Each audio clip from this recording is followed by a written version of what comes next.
Alright, so we're live and I am ready to go. So I'm bringing the camera up and very soon.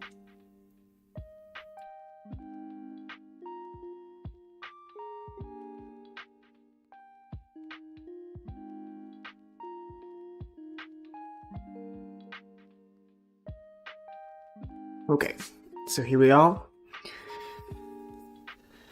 So for those who are already here or just watching the VOD, just catching up to what happened since the last stream.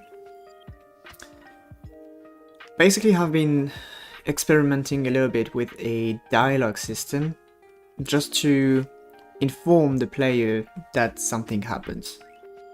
So right now it's very simple, just not really happening at a meaningful moment, but we can have a message that says like, yeah, you have excavated a crystal, you can go find it in the storage. So this is like some research, trying to see how we can make this a useful feature for the game to work in with the progression as we are doing things, right? And I think I have decided to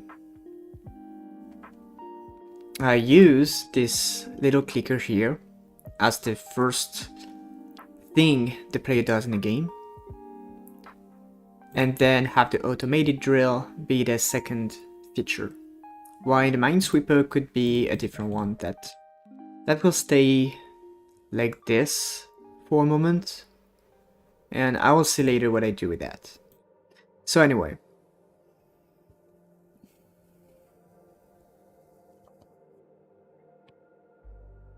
I actually want to keep working on this dialogue system a little bit to see where it can take us. So at the moment, I think I'm gonna create a debug dialogue. Do I want to do that? Maybe I will do that. So I create a new resource as the debug.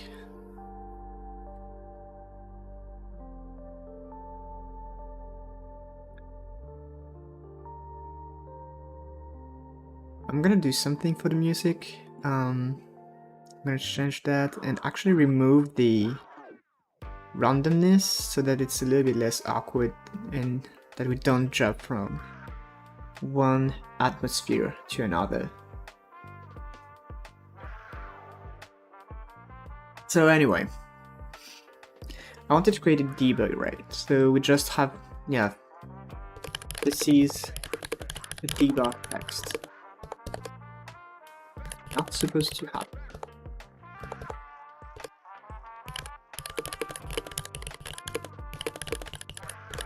Okay, so this is not supposed to be seen.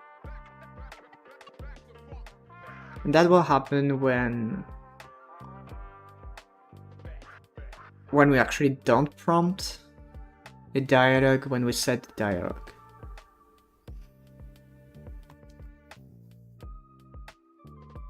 So you could make a check, I guess. Like, first load it. Next debug dialogs.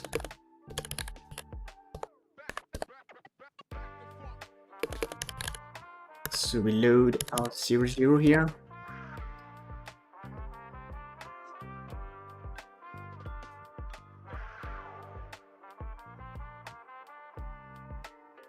So that when we set the dialogue here, we actually can make a check.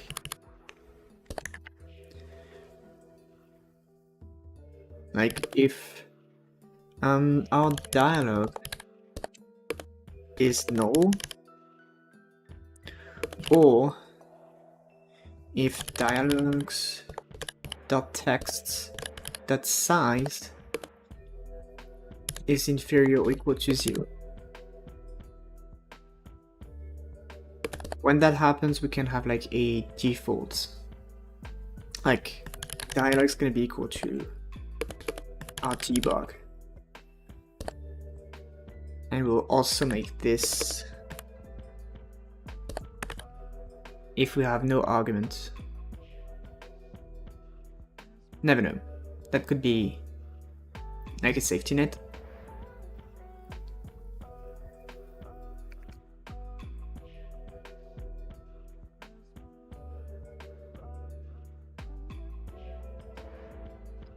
So technically,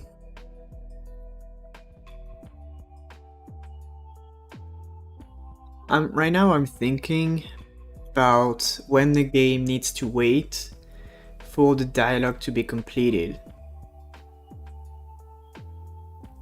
And Fluffy's here. Fluffy. Actually, it's hard to pronounce. Fluffy. So I'm gonna say Fluffy often. But yeah, nice to see you as usual. How are you doing? Did you have an exam or something today?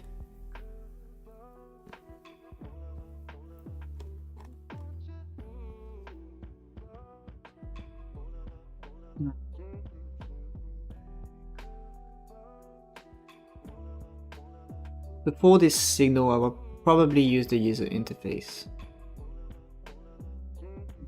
Like,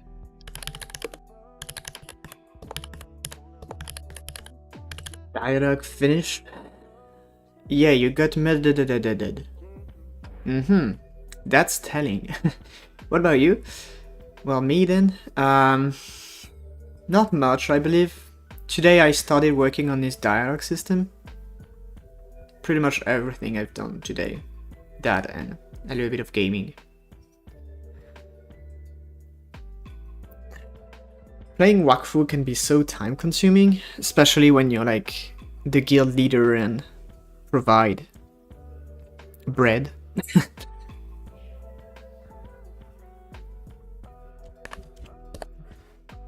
So dialogue finished.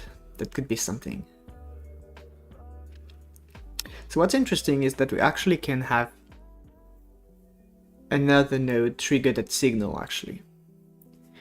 You've learned, oh, the chat is cropped. Alright. You learned another thing as well. Vinegar. Okay, even 20 plus hour after biting your tongue. Well, it is like vinegar. Even when you don't bite your tongue, can be like already a bad experience sometimes.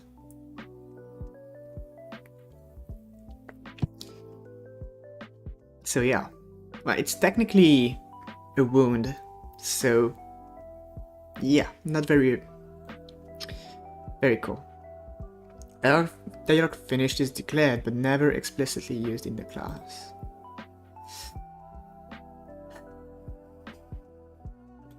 So I could be creating an open method for that, like emit dialogue finished. That's a little bit weird. But it's like it avoids other components to directly emit the signal from somewhere else. It's pretty much probably useless. At least the lump did burst, so it looks cleaner now. If it is, then it's good.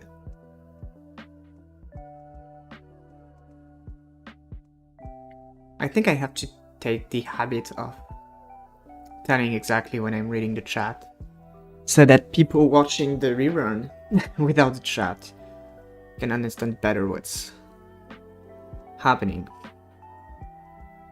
So anyway, I'm gonna keep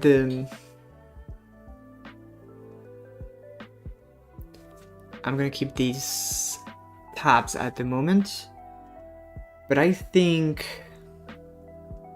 I will be creating a method that will allow me to make new navigation system.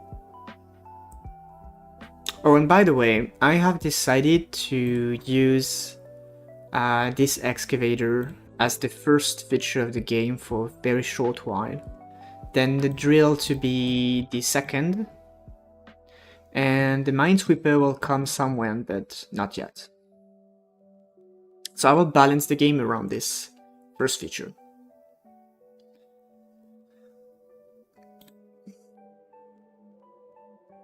So technically, if I want to make a navigator, an enum could be interesting. So that could be views.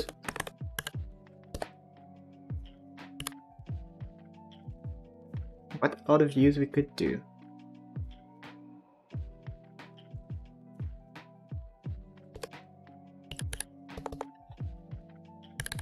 Manual excavator,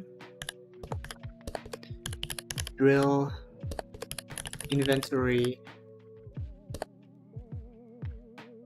and minesweeper.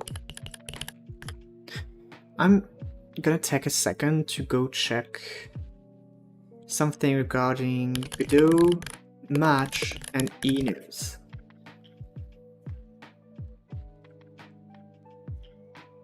Because there's no auto-completion here, and it's a little bit annoying.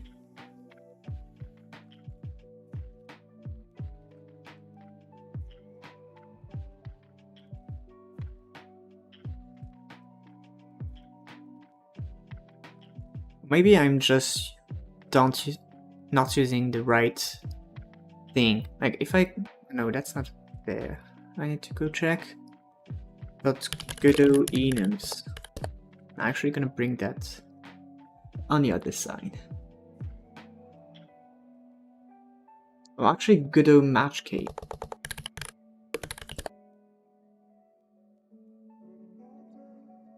Match statement? Yes. It's gonna be fine. So yeah, that's correct, we do that. But how do we use that? With an enum and have the auto-completion.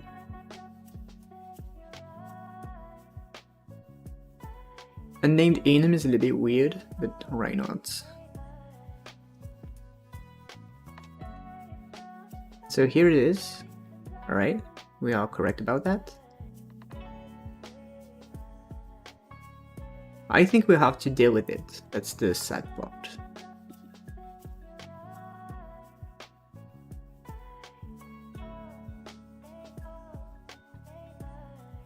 Wow, I was so right. So anyway.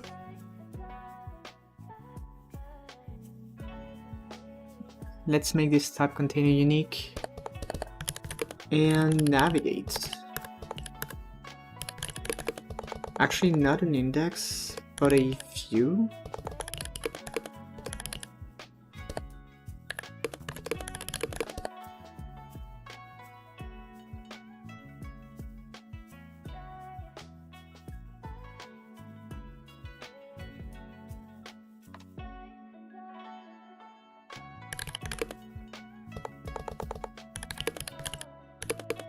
So the index is going to be an integer.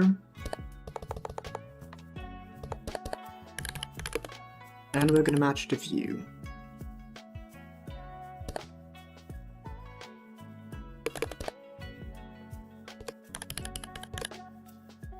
And yeah, that's the problem. Why no to completion? Am I missing something? Like, if I do user interface dot views, nope. Or if I just call like manual excavator, no. If I do that,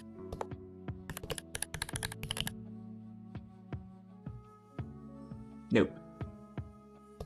So maybe I can use a number then.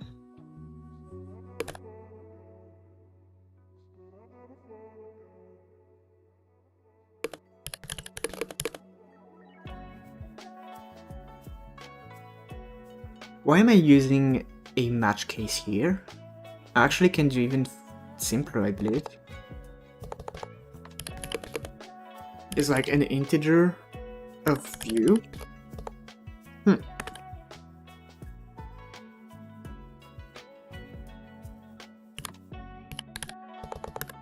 So that we can change tab container.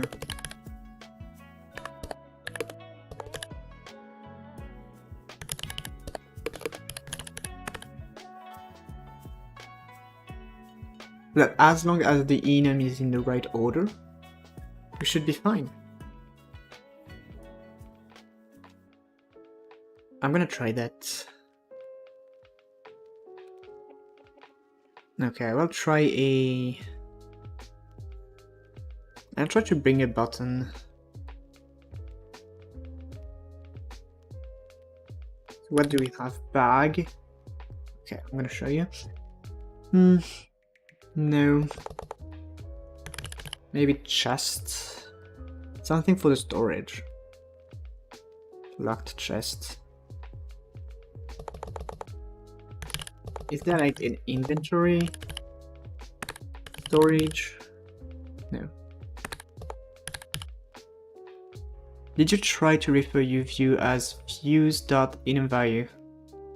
Yes. Yes. That was my first try. I mean, that's what you would do normally. But for some reason it doesn't work.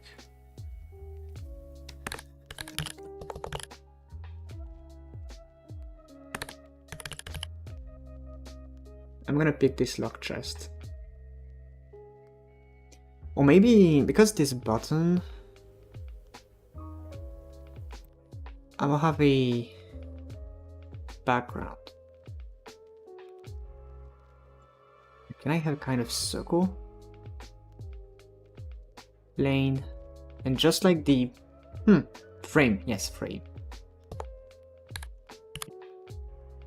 2. 5. Let's go with 8. And the foreground a little bit smaller.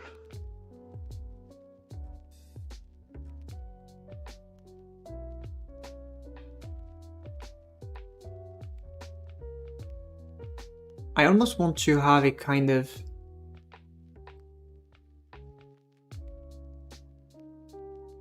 click mask on that. That will be something I do a little bit later. That will be cheap to do. So anyway, first let's actually grab our button. So here we have the textures. Yeah, I will put that here.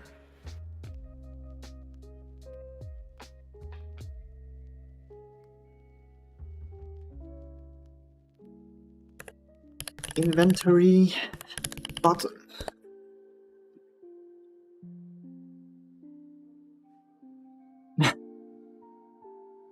TF is a click mask. Basically, if you look at this button here, it is a circle.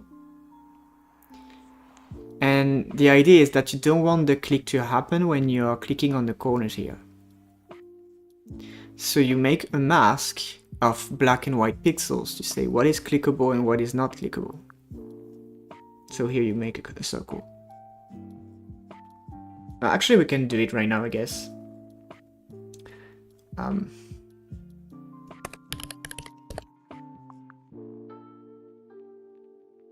Yes, you managed to do that, so yeah, you do know what it is. I'm afraid this chest is a little bit small.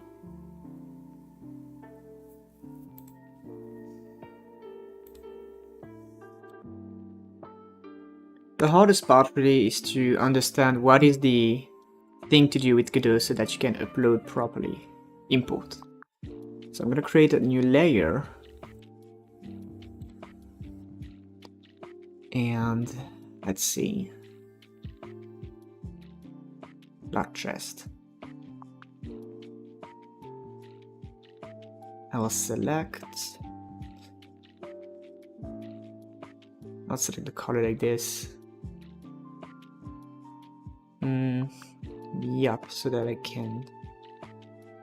Actually, I don't need a new layer.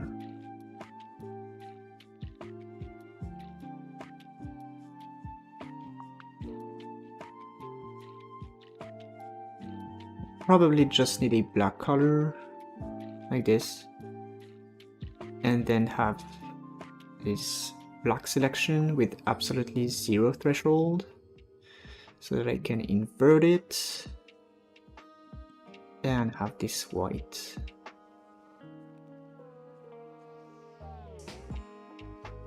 So the mask should look like this. So I can export that.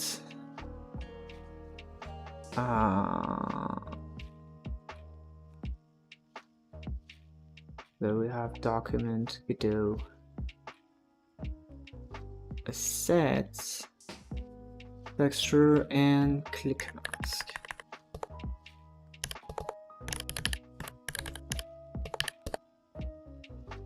Well, that's yeah. Probably we'll have to rename that.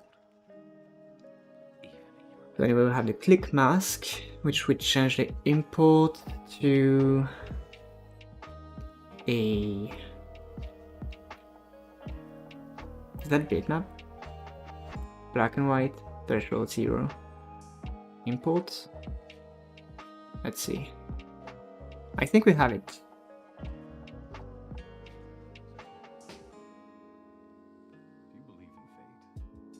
Okay, let's try that.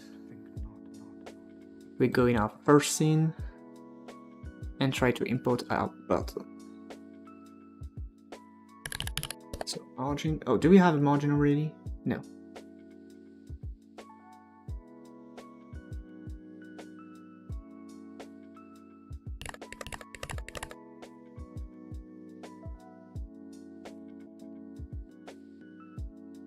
The chatter says, I forgot how I did it exactly, but you can use the theme properties for this, I'm pretty sure. Theme properties. That would be a little bit weird, but we'll see that. Here we have a texture button. Okay. And you say theme properties. I don't think so.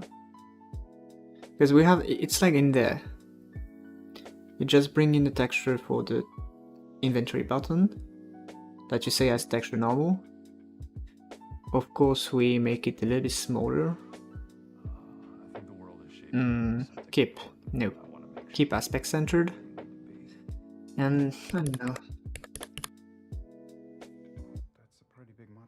Let's have 64 size at the moment. And then we bring the click mask. Okay, so there we go. Textures, click mask. Yep.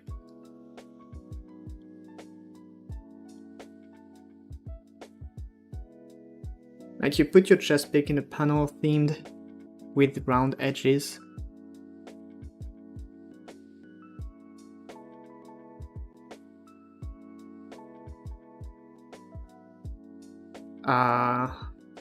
So Shadow says, you put your chest pick in a panel themed with round edges, wide enough to effectively form a circle. And then you watch the clicks on the panel. Like, you're literally using a panel as a button. I'm not gonna say it's wrong, but it sounds like, yeah, doesn't sound right.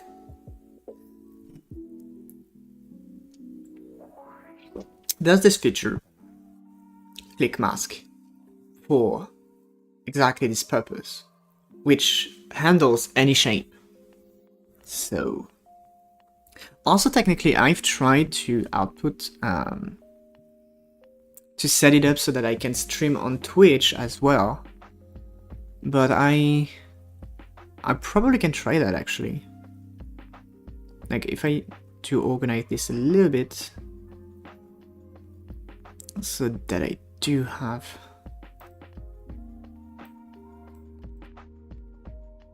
Shadow says, for the purpose of what I did, it wasn't a button, but just to drag my inventory window.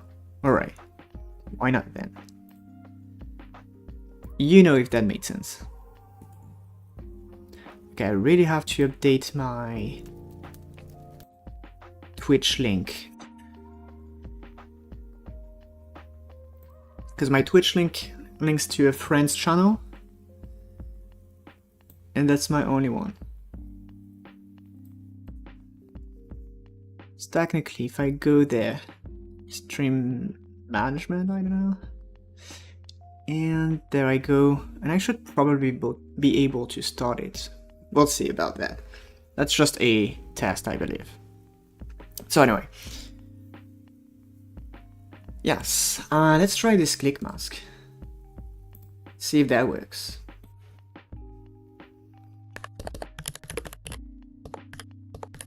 So we're gonna do something unpressed.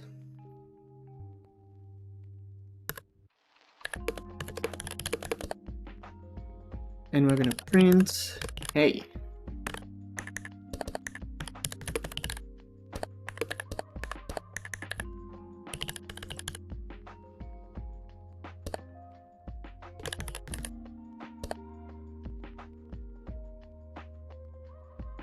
Something.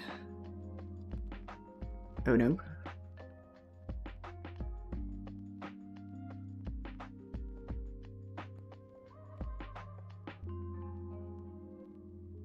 Oh, I may be afraid that having both streams at the same time could be a problem. So maybe the YouTube stream is going to be lagging about that, I don't know. I hope not.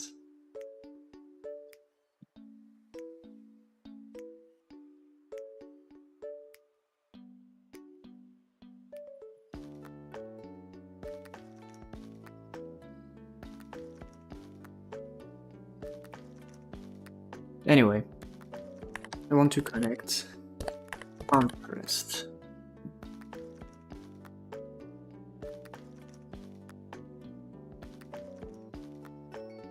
Yeah, I'm probably not bothered with that right now. So anyway, let's try that. So we have this little thing and we click on the corner, nothing happens, correct? And when we click on the button, that works. So there it is. Click mask working for you.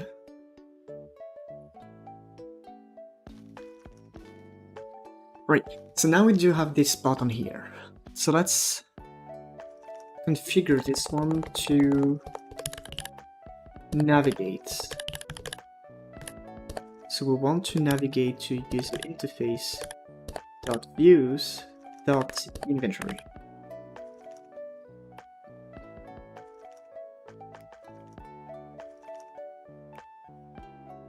Wow. Amazing.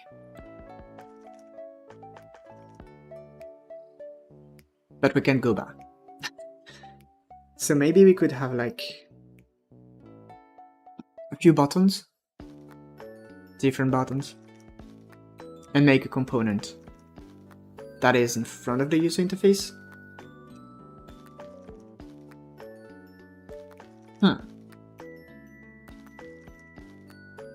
Okay, let's make a second button. So I don't need that anymore. So I think it was gold mine. Yep.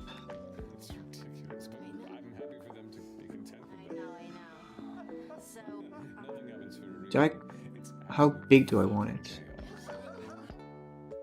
Weird question.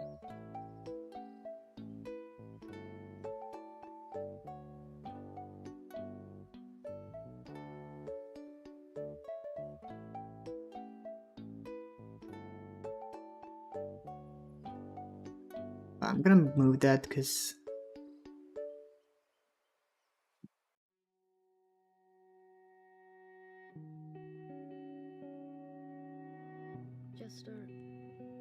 I hope you know how special you are. That's weird. No, that's correct. I don't know. For a second I thought the stream was down. But no, we're good. Anyway, I was bringing in this new texture. So this here, excavator bottom.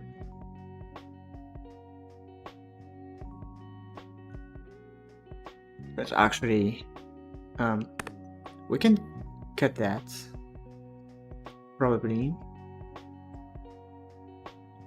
And we can bring it to the user interface. Paste.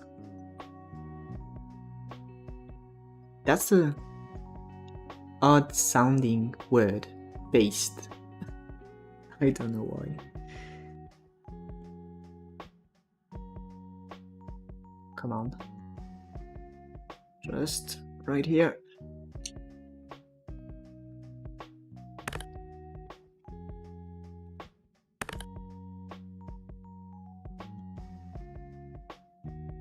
Technically it's visible. Yep. Alright, let's organize these buttons a little bit. What kind of numbers do you want to see in the game? You mean how high do I want to reach? Definitely nothing that explodes the integer value, that's for sure. I want small numbers. I want things to go higher with tiers. So as your numbers go up, you just increase the tier of the crystal. Sort of. So that you can go back to 0 and it still makes sense as human readable numbers.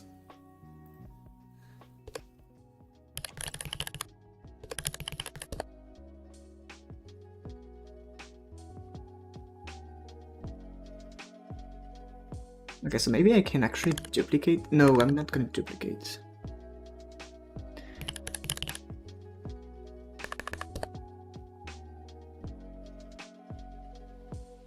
So here we're gonna have excavate button. Okay, so ignore texture size, aspect centered, click mask, and here we're gonna load excavator button.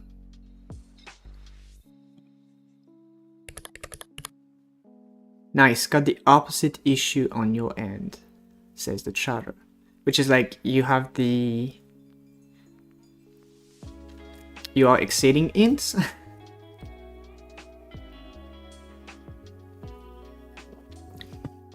Maybe you want to use floats, I don't know. I think floats can go way higher than ints.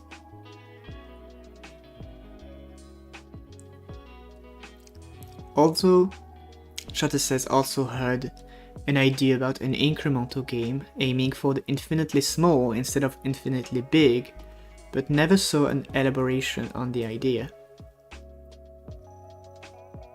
I see how this would work. It's actually a very interesting concept. That is something that we could do. I don't know. Maybe like...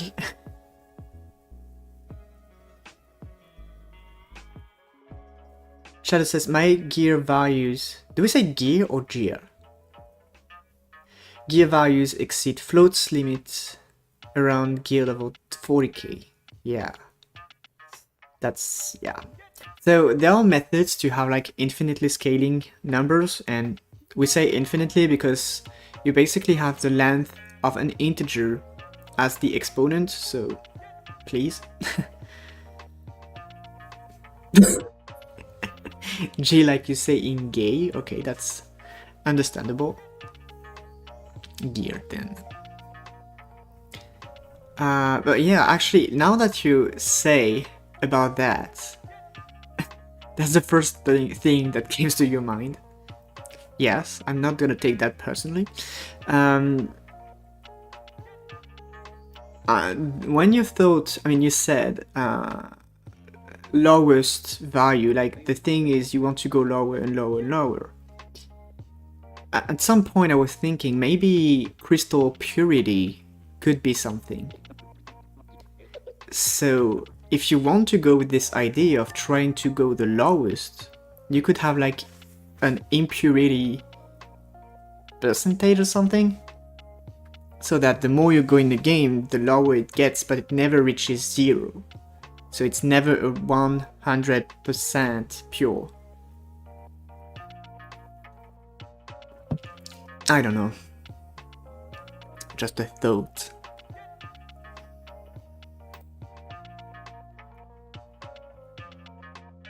I should fetch my spreadsheet so that 40k number I just pulled out of my makes sense to you. You could.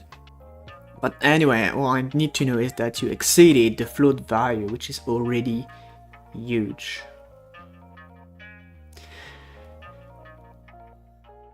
Okay, maybe I should try to actually have a script for the navigation buttons.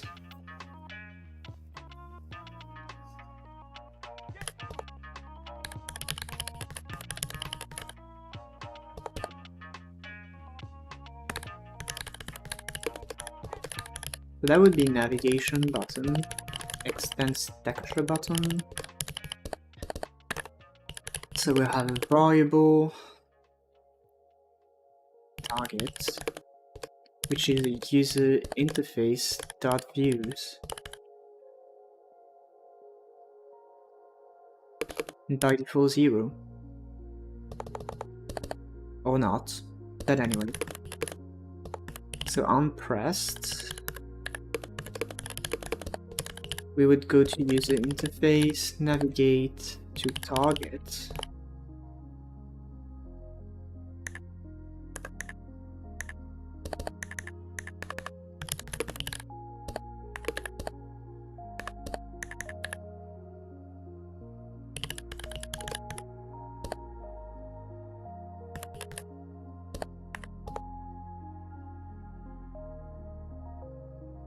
Okay, let's try that. Then we can remove the script, bring in navigation button, and say that we go to the inventory. And here that we go to manual excavator. Wow, that's actually beautiful. Okay, let's try that. We go in our tab container and remove the tabs. Wow, it's a big day. Finally getting rid of the tabs.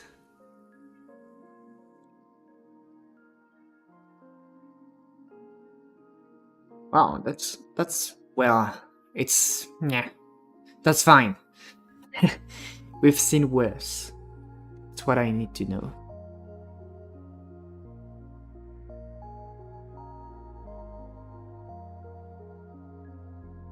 Yeah, maybe lower this size a little bit here.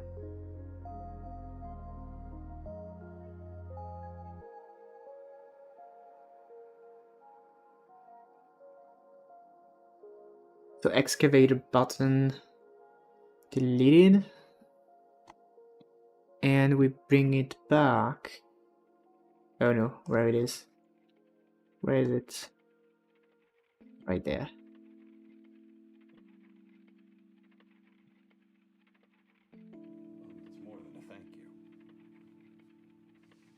Try to say is yeah, so that means my tune can reach level roughly 1200 before having the bigger gear pieces underflowing. I did not define what a level means yet, anyway. Yeah, if it is a level like in Clicker Heroes, that's not that much, but otherwise could be a lot.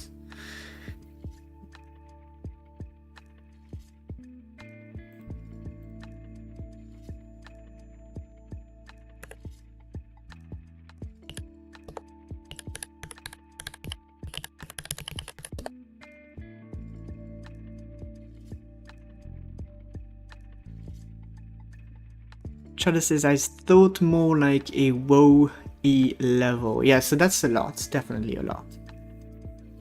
I think, I actually don't know what's the highest level there, but I believe it should be something around the 200 maybe? But in an incremental game, so I don't waive my right to go bonkers. Yeah.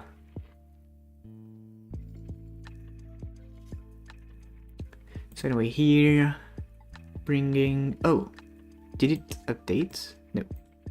Yeah, that's correct. So maybe I should create all the buttons actually. Let's do that. Just to be able to navigate through already existing content.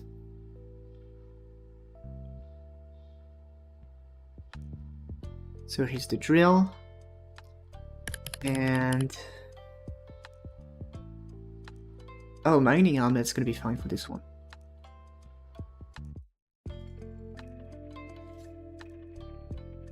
Chatter says, I have ways to hardcap it without making it frustrating, so this is okay for now. Yeah. Actually, I will have to go back to see your game in a little bit more details, because I don't remember exactly what it looks like, if you did share pictures or not. I don't remember, in fact.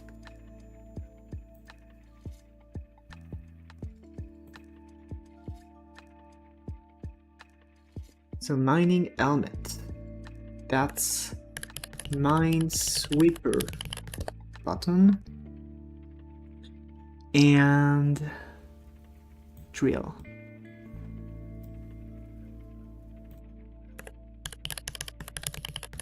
Drill button. But Shadow says, I didn't present it yet, apart from my test item and Gucci bubble. But you can see what my bag looks like if I remember correctly, not sure. So it's up to you.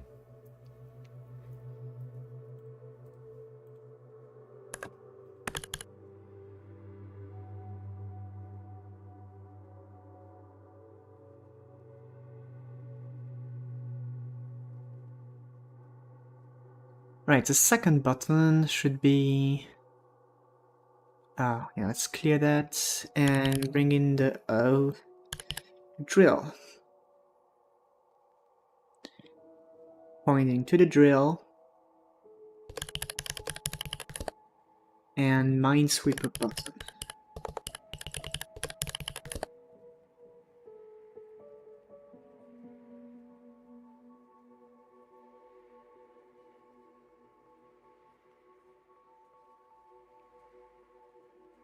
The chat says I'm a work on it more from February's onwards. That's actually in a long time. But yeah. Makes sense if your birthday right now.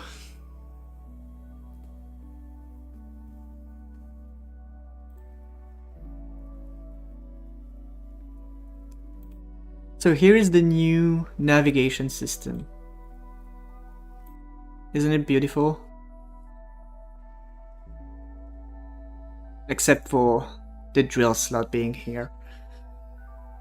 What's a navigation button? It's a button you click on to navigate to another view. And hi, nice to meet you, I believe. I don't think I've seen you on the channel yet.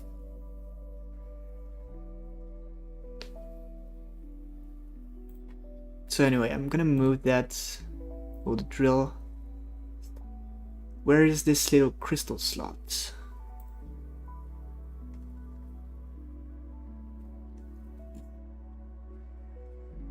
Left bottom.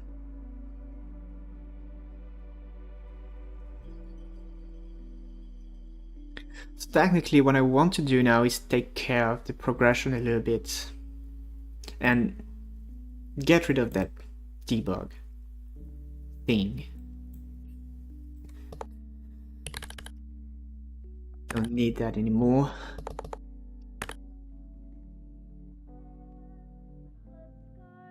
Neither do I need that.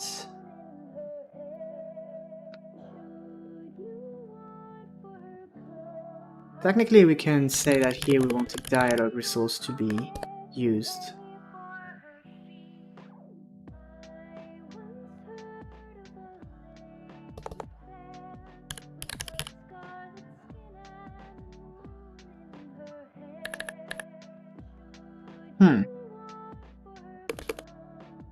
And the default. Do we want to bring a default here? No, probably not.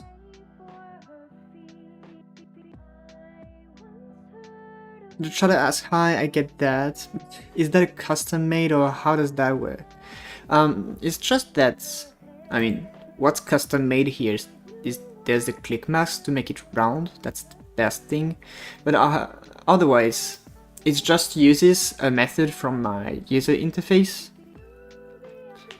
which uses an enum to list views. So if I go in my user interface somewhere, if I go in my user interface here, I do have an enums where I do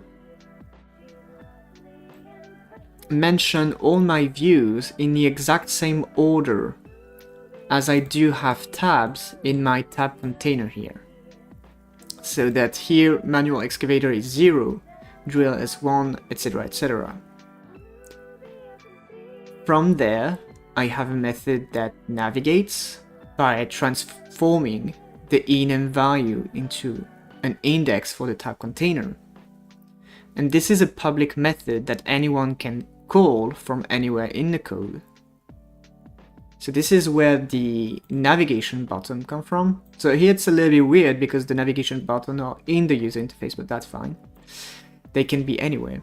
So in there you just have this user interface navigation request where you send the enum value that you can set in the editor here. So that's pretty much it. So now what I want to do is to actually unlock these buttons as they are unlocked. So probably have something watching for crystals. They say, alright, that's nice. Well, thank you. That's something I've designed a while ago. With a way worse system, which I wish wasn't on YouTube anymore, but I don't want to delete the series, so.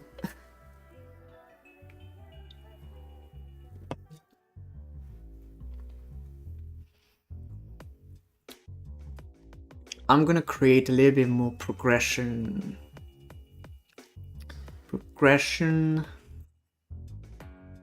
things. Okay, so second scene unlocked. This one is a little bit outdated. That was for demonstration purposes. So maybe variable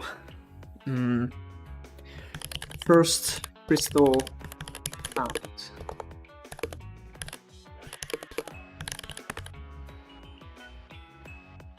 I'm gonna do that.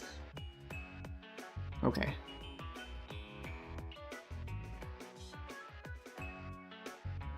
The thing is that I actually don't want this to create a check every time we create a crystal in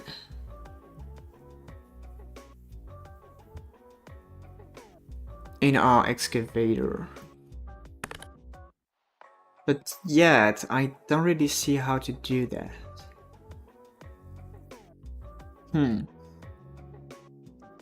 I actually don't know if I do want to create nodes dedicated to watch for progression.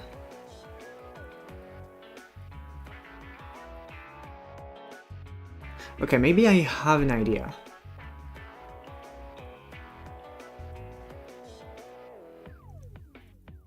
Okay, maybe I do have an idea.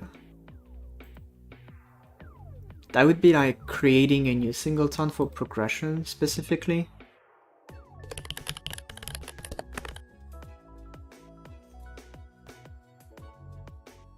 So I'm gonna have my progression singleton here.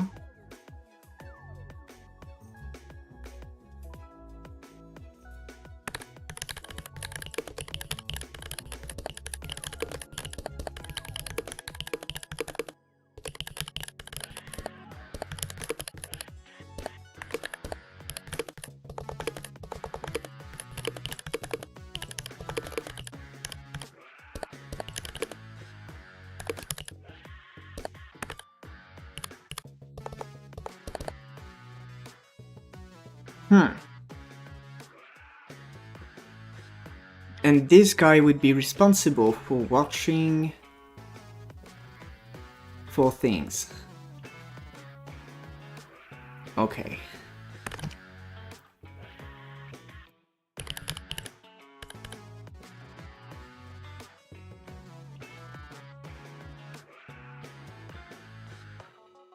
Oh yeah, but since it's watching things... Huh. Probably, it probably has to be last loaded.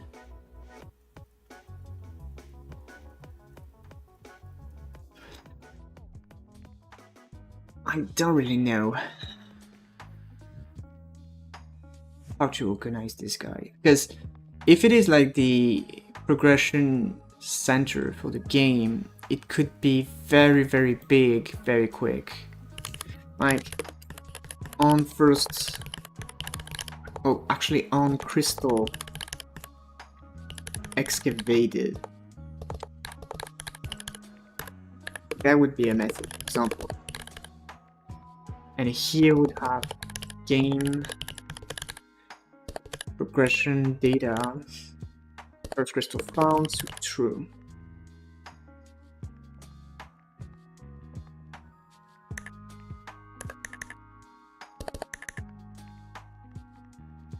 Technically what I could be doing is that on ready, I do check if I want to connect watchers, right? So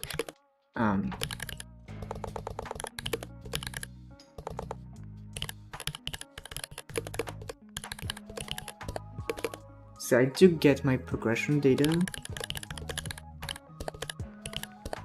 That's one thing. And then if progression dot first crystal found actually inverted, if we don't have it, then we subscribe to watch for this happening. Something like excavator, crystal excavated. We connect. Right. And then we disconnect it once it is fetched. So excavator, crystal excavated dot disconnect.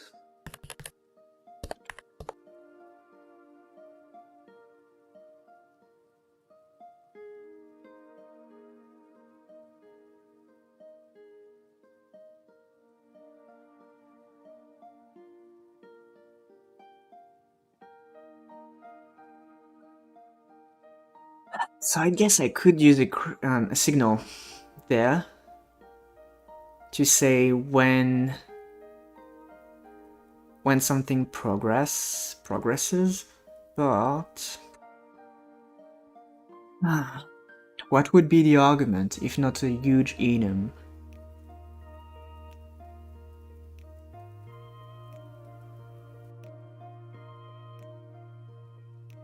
I'm gonna keep that at the moment. Right, and actually, let's try that. User interface, well, user interface, open dialog, and here we load 01.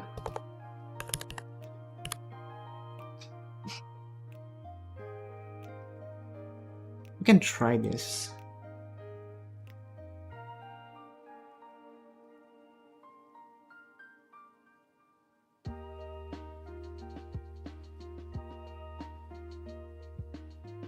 Well, technically we should have something here, which didn't happen.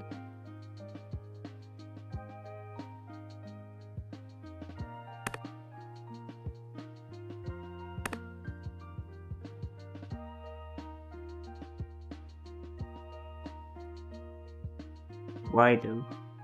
Oh, I know. I think we have an argument in there. It emits the value. Okay, my bad.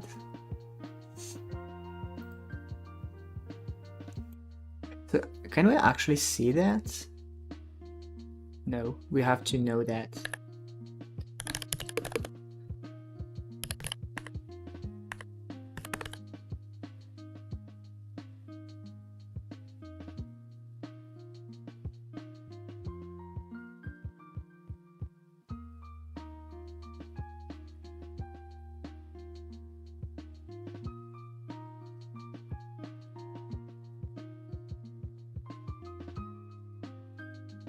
Yeah, so I think it's 10% chance to get a crystal.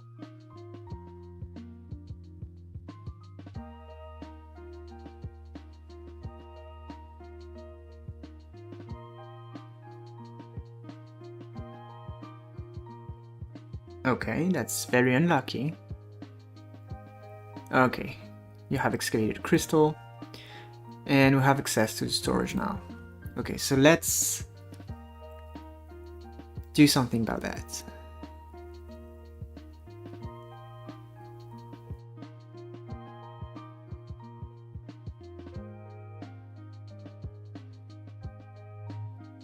User interface. Let's have this navigation buttons and have a built-in script in there.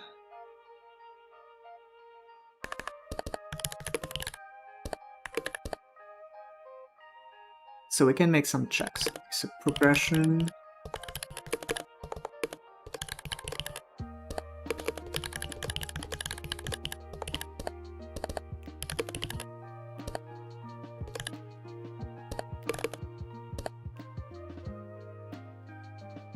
Actually, I don't need that yet. I can have it differently, like in inventory button.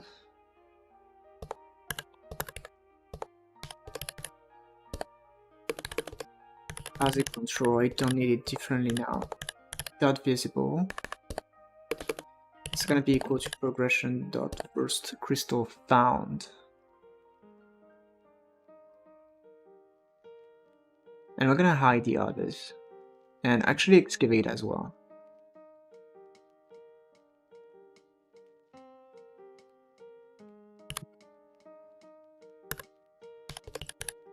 Activate as control. Visible progression dot first crystal found. Or maybe actually when we visit the inventory, but that's another thing.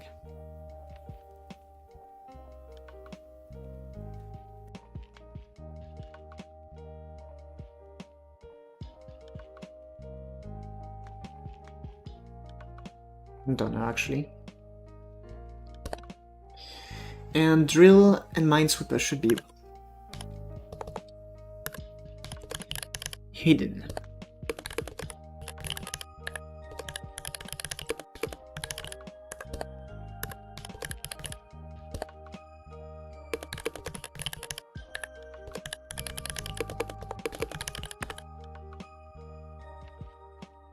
Okay, let's try. So if I do load, yes, we don't have loading in there, so that's something we will have to do.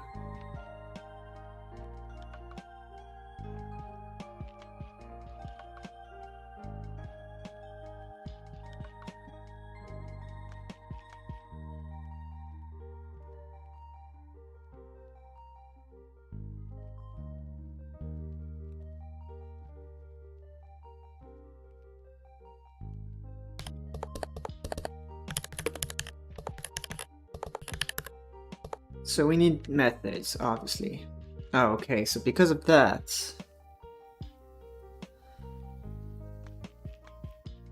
Ha ha ha.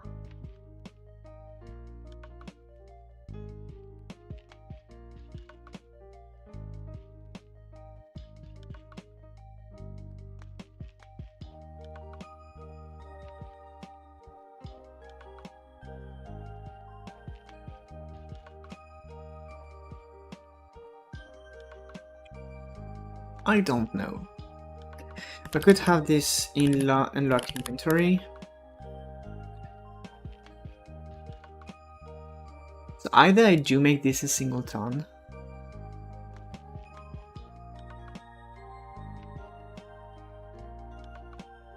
or I have user interface be responsible for that. I would actually prefer this guy to be watching a signal. But how to get the signals properly? We could use an enum, I guess. Like progression, and we create an enum events. But if we do that, you have first crystal found. We do that.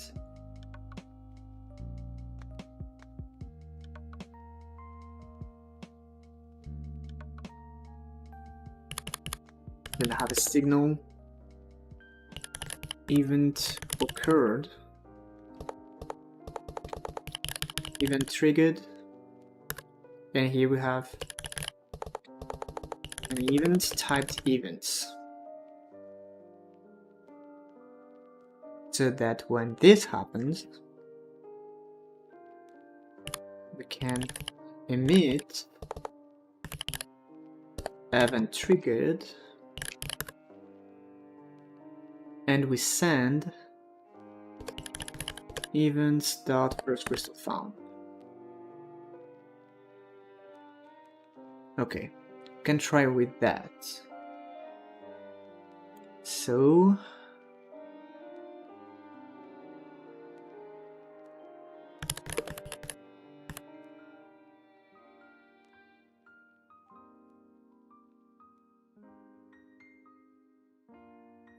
event triggered. Wait a second. Why is that random? Just Spotify tripping as usual. We always love that.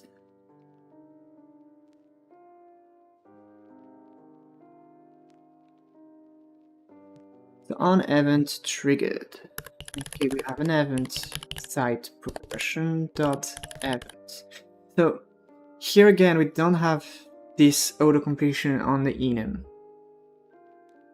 That's not super cool.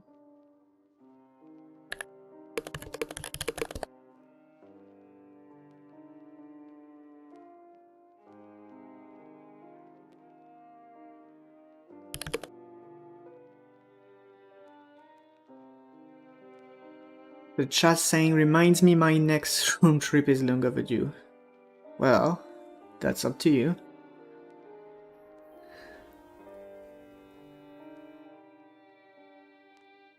You alone are gonna get all my streams demonetized for talking about drugs. Something like this. Not really demonetized, but you're gonna scare Disney, I guess.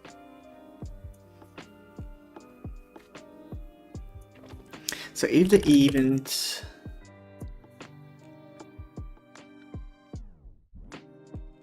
is equal to progression dot events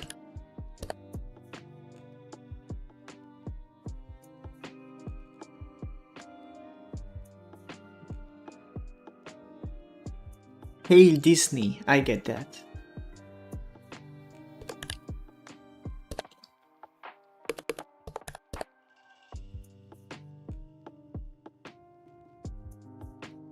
So when that happens, we want to change the inventory button.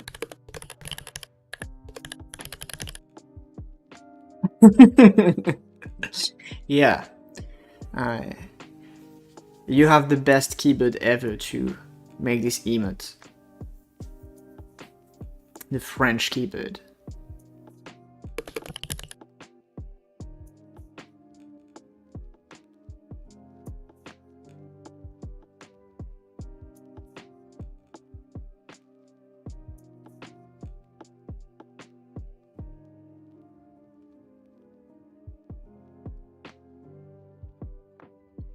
I'm probably gonna leave this event like this at the moment.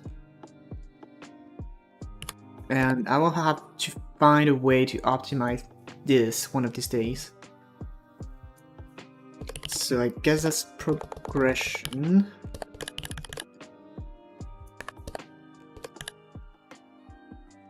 And we want to connect on event trigger.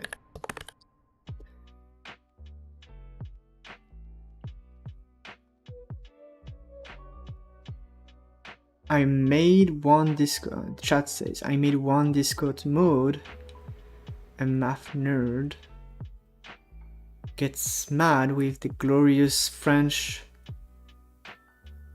square key. Oh, like, is that a French thing? I don't know. But yeah, it's like, to me, it's like always been there. So anyway, let's try this super cool new progression thing. Well, the real question is, why do we only have the number 2? We need more.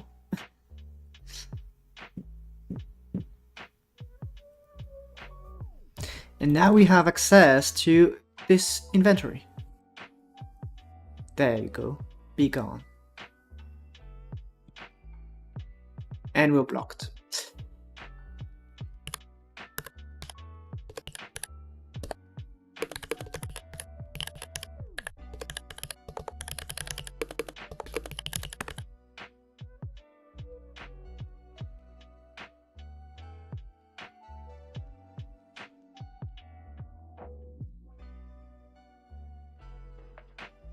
Some even have the, well, what's the name of that?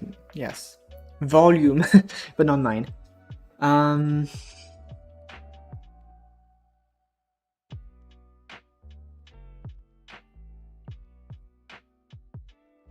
That would be some very weird keyboards, to be fair. I mean, I don't think I've seen keyboards with extra keys like this. So this will go in a method.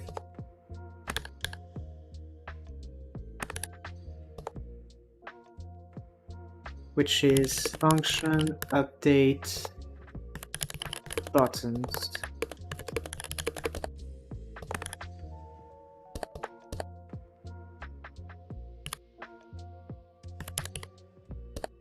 So that we can call this when we load data.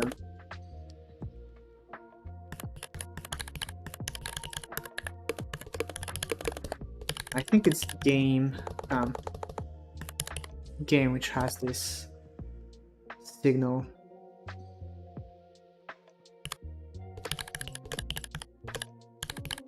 Yes, it is.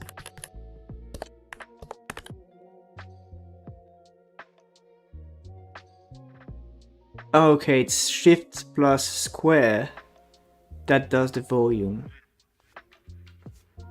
We never know. Nope, nothing happens. So technically you can have fourth by having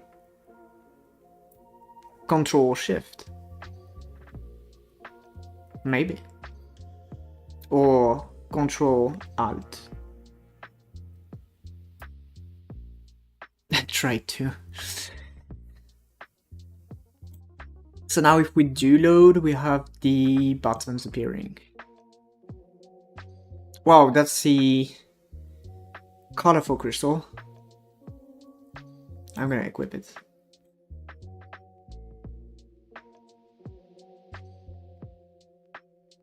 There are just so many of those which appear. Go away. Yeah, that's the drill. The drill is doing things. So let's actually remove the fuel from the drill. That's a sad moment.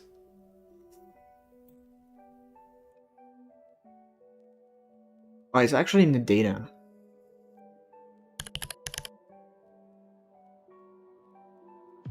Wow.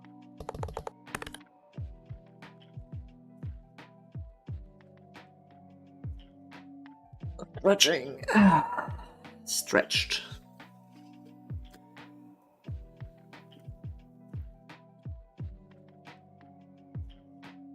Okay. So now we do have a kind of early, very early progression in the game. So we can start the game. Here is the interface we have. We start to grind, and yes, we have excavated crystal. So we now have access to the inventory and the excavator.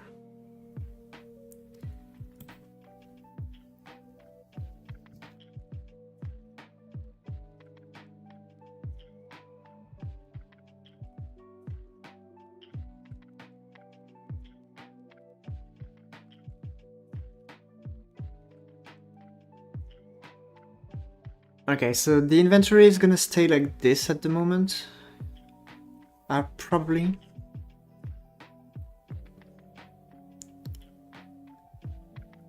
We just need to... I think it's actually fine. Yes, it's fine. It will not go above that.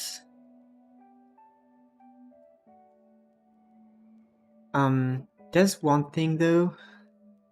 Maybe we could have the inventory not be centered.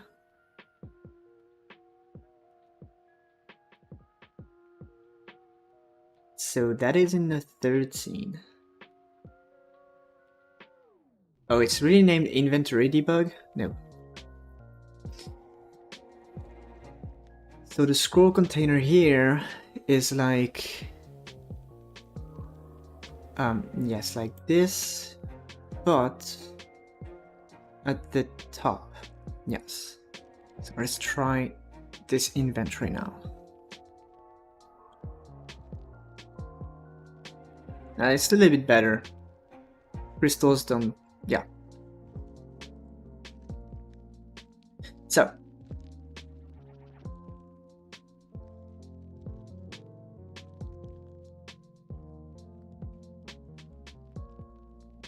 Let's see.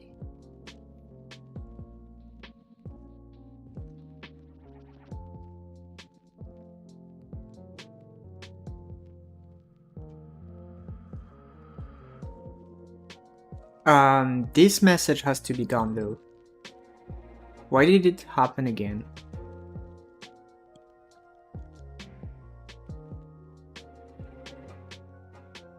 Probably because it's not connected with the...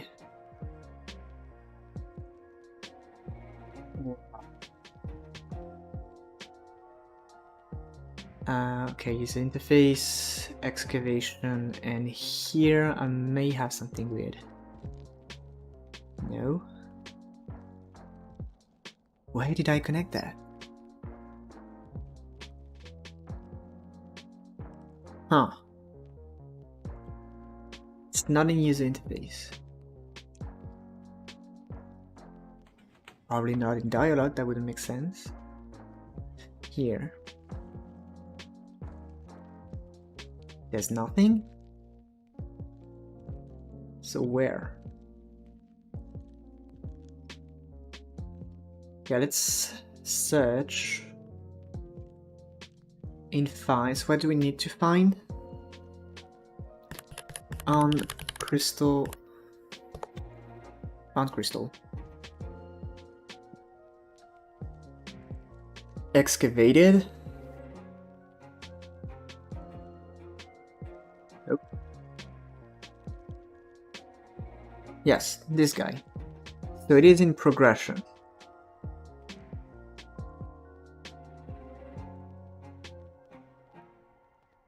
Oh yeah, it's not... oh. That's gonna be awful.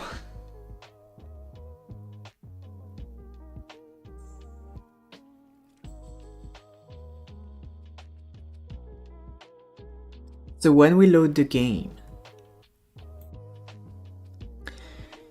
we want to disconnect the signals if they exist. Whoa.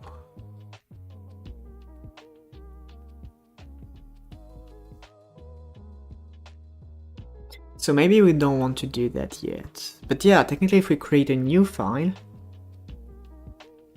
that's what we want to do. But this is the first progression that the player goes through. So by default, that would be like on ready, we watch the signal. And this is the default of the game. So then we have a function on data loaded. Here we want to do this progression thing.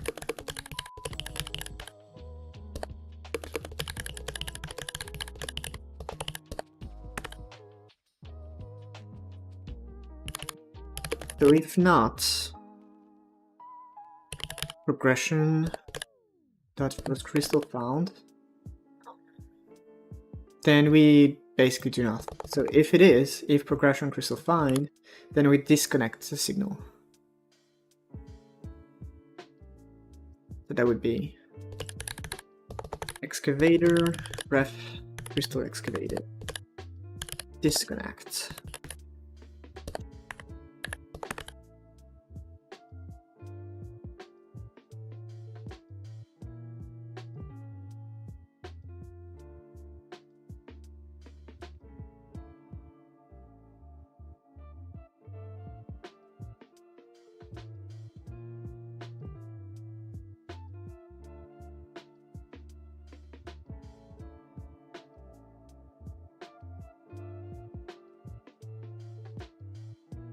Okay.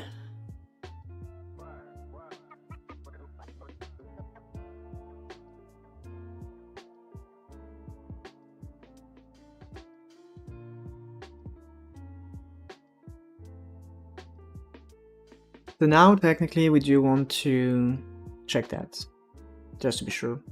Well, there's no connection. So ready.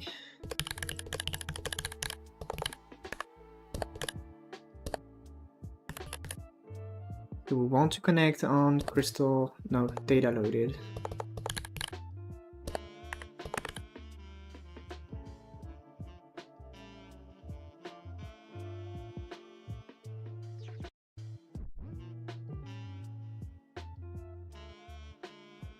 If we load this, okay, we have nothing. Interesting.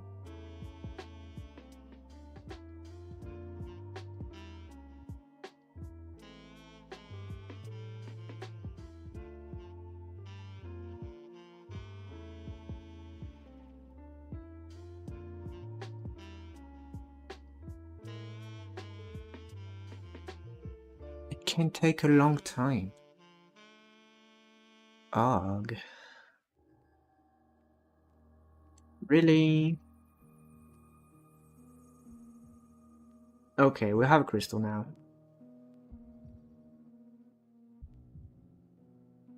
And now there's two. Cool.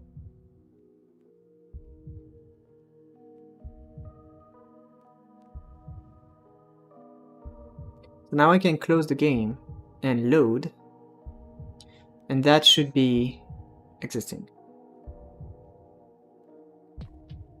Okay, so now we have proper access to the inventory when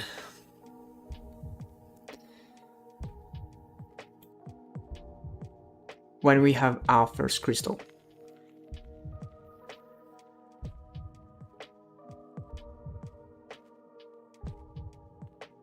So what I want to add is a kind of locked thing in there that says, okay, you can unlock this if you spend a certain amount of idolians.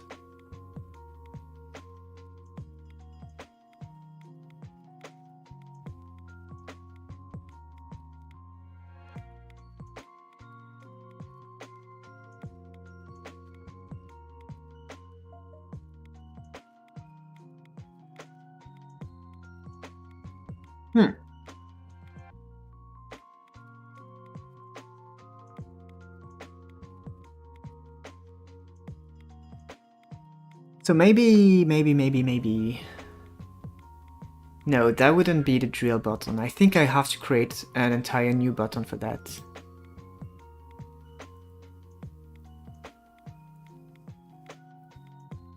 So we have the navigation buttons, okay. And here I add a new texture button. Well, actually, I'm gonna duplicate Minesweeper, for example. And that will be unlock drill button.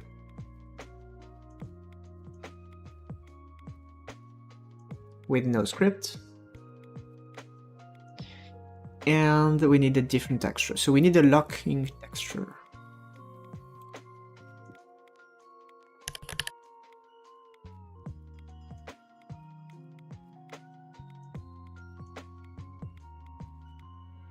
So either we take a padlock open, or maybe not. This one's gonna be fine. Okay, I'm gonna try this guy.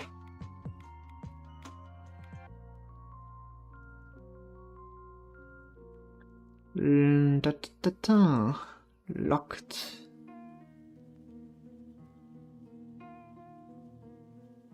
What is the name of that?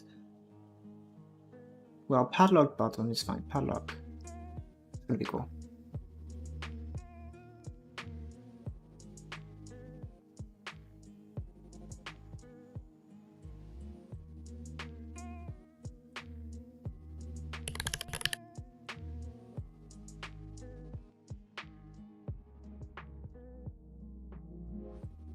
And yeah, make a script about that.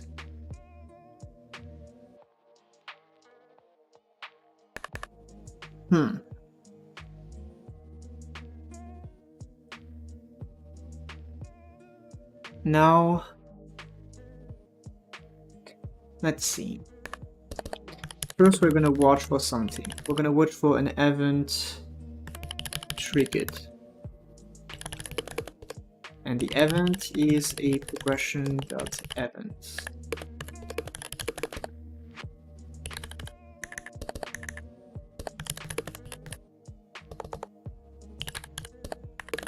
So let's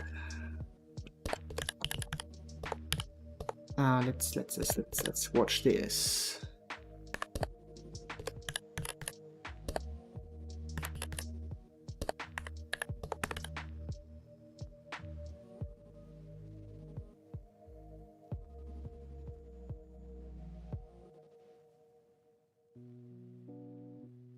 We're gonna have visible or false.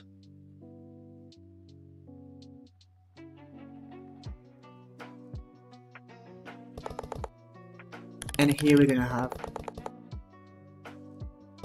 if the event is progression.event dot first crystal found, then we want visible to be true.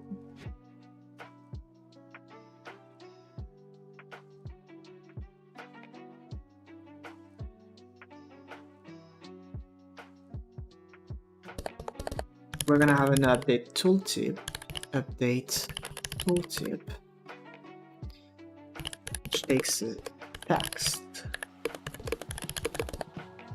So that tooltip text is equal to text.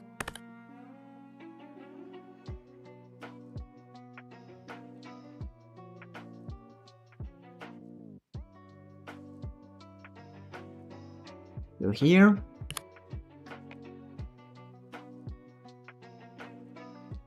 we will update the tooltip to say spend 25 idlings to unlock the drill.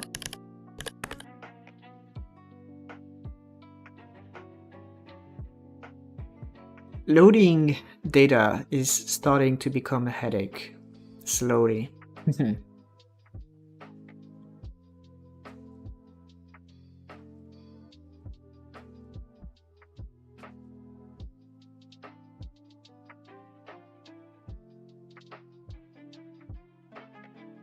Spend 25 idlings to unlock the drill. Okay.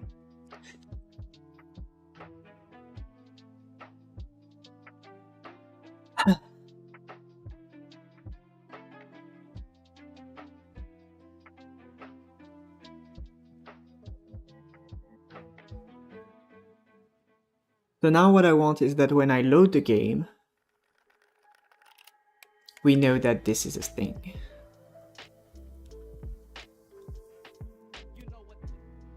So technically we have a data loaded.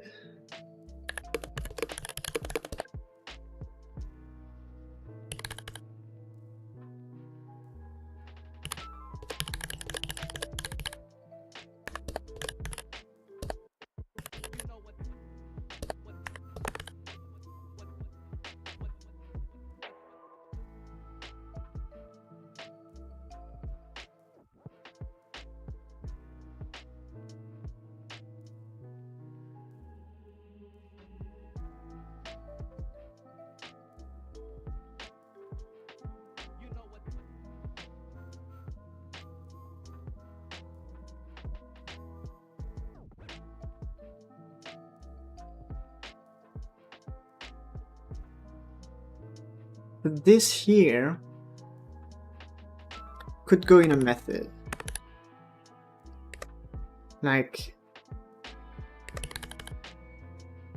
a method that would be set to unlock drill.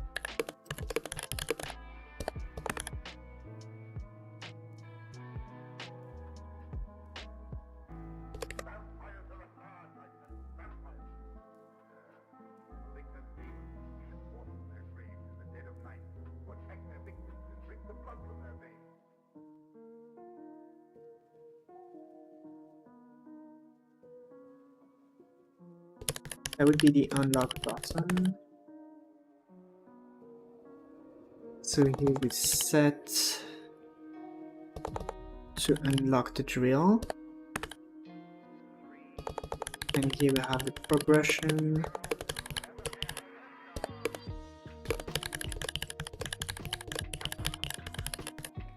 And we're gonna do the same.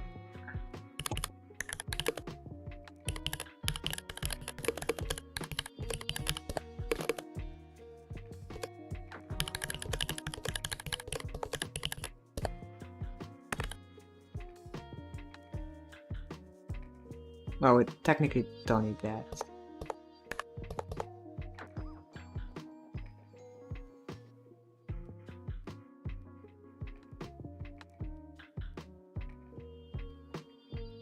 So anyway, on data loaded, so if event, if progression dot first crystal found, if we have this, then we want to set to unlock the drill. So we could run the game now, test our thing, okay. And we need to connect the on-pressed. That's going to be a little bit weird, but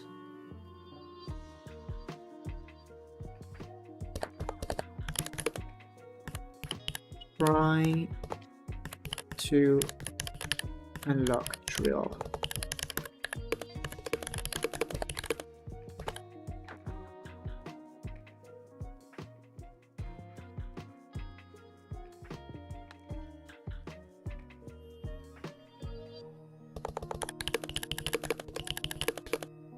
So we'll have a variable error which is spending idleans. Actually, it will cost 10. Alright. This is the first balancing metric of the game. There we go. We will start here.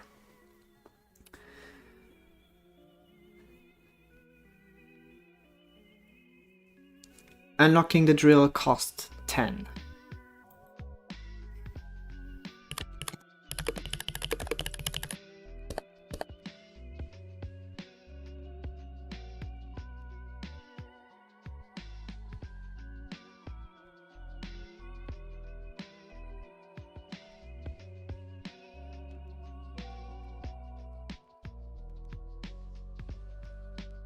So if we do successfully unlock the drill, then first, no, we just want to unlock drill, I guess.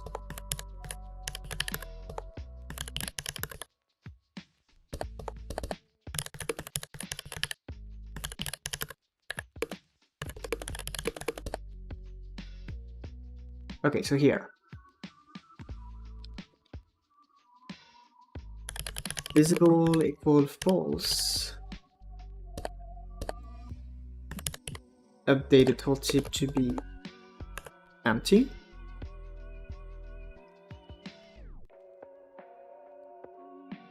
And we're going to disconnect. So here we have pressed that we do connect to try to unlock drill.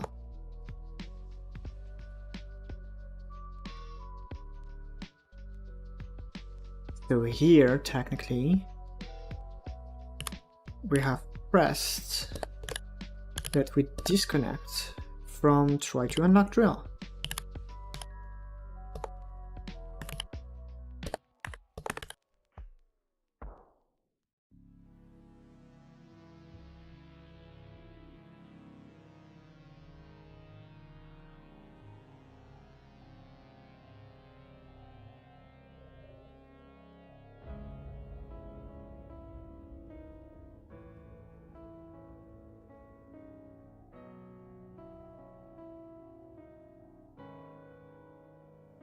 Okay, I'm gonna keep that on the side.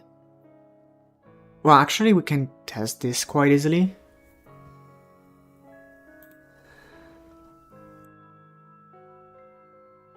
Alright. Alright.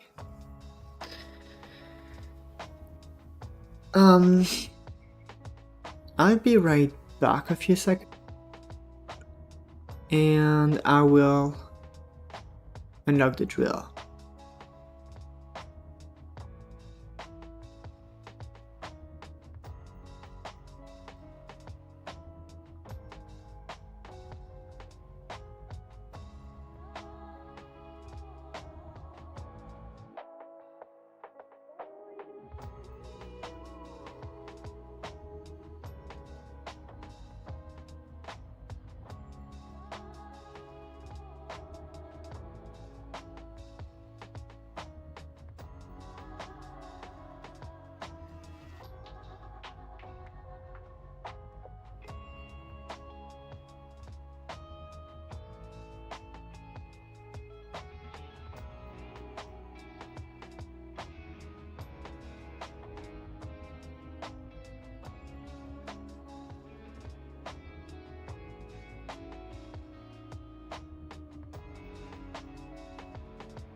Back I am.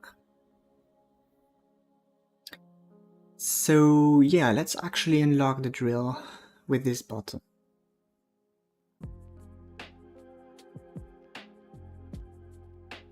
So we can create a new progression thing. Export variable drill unlocked.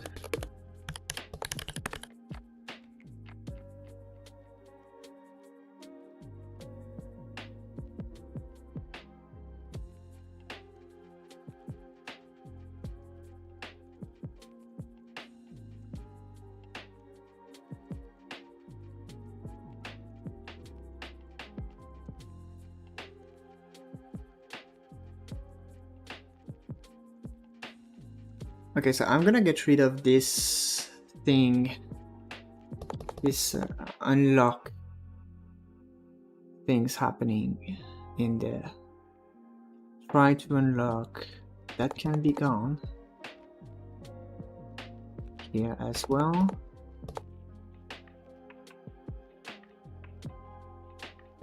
And this ready method as well. Well, basically everything.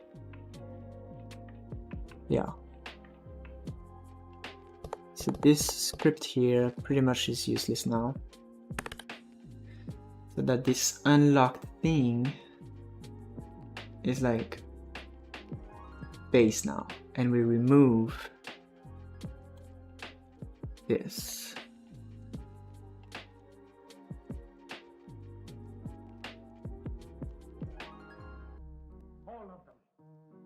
Okay, so that's for the drill view.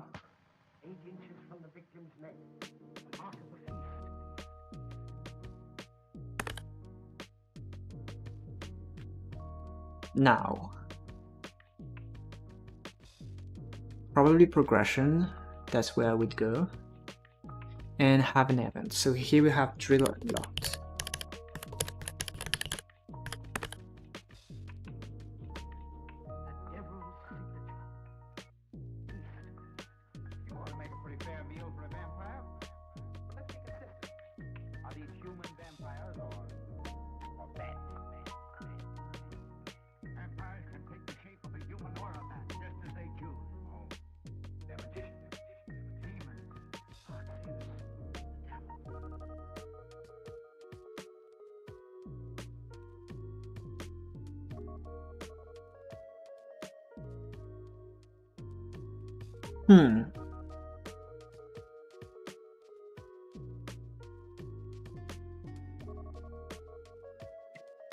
So maybe I could have a public method in there to force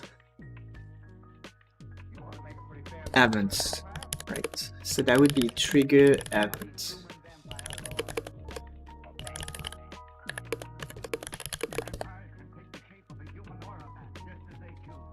So here we emit event triggered, and we send the event. Whoopsie, console. Am I in? Yep. No, that's fine.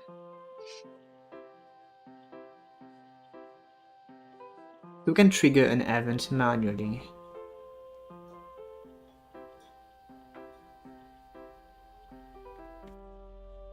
So this way we can go back to the user interface and have the unlock button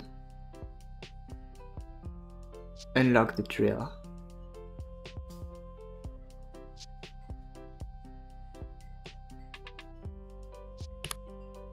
And here, that will happen at the very end.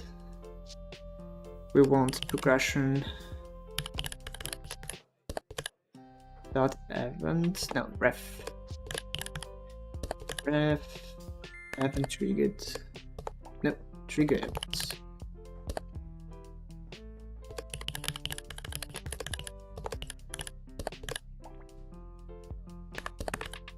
And we trigger drill unlocked.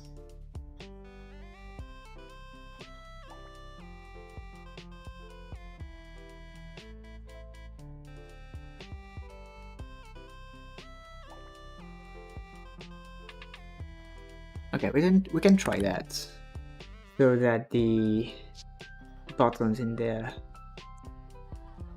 can work like this. So undata loaded, correct, an event triggered. If event, oh, so is that a match case?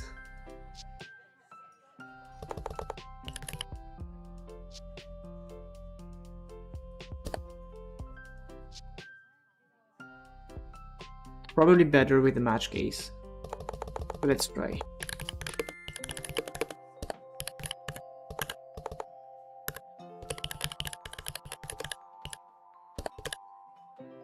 No, we really can't have this.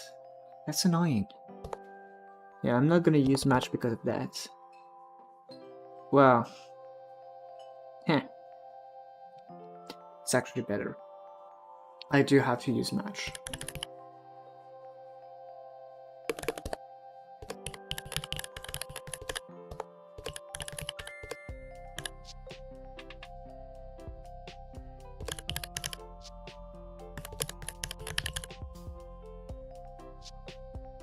Okay, so I have to be very sure that it is this. I'm gonna copy paste just to make sure. Yeah. Right, so it should be fine. So in that case, that's drill.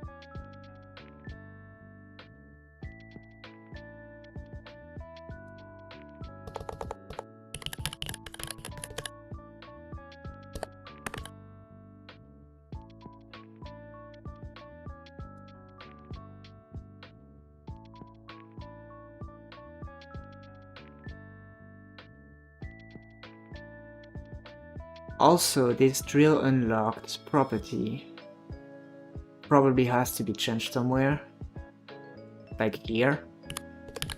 Game ref data progression drill unlocked. It's true now.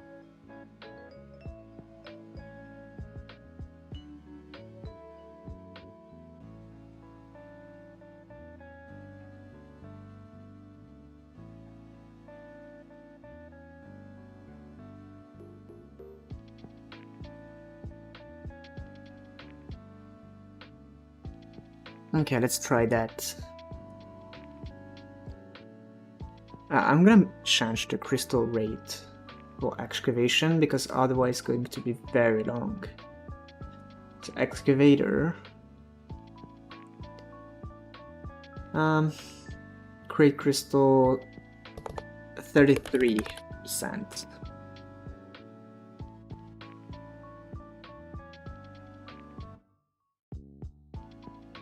Okay, that was quick.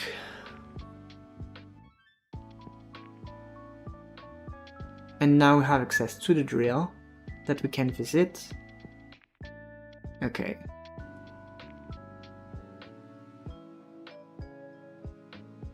And now we can start balancing. The fun begins.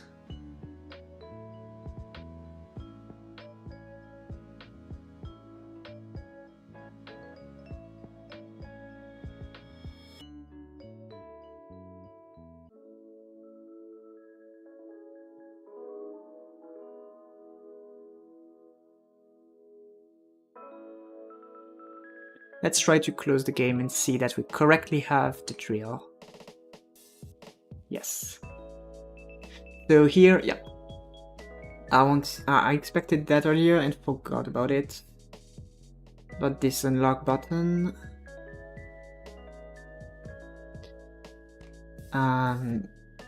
If progression and not progression dot drill locked.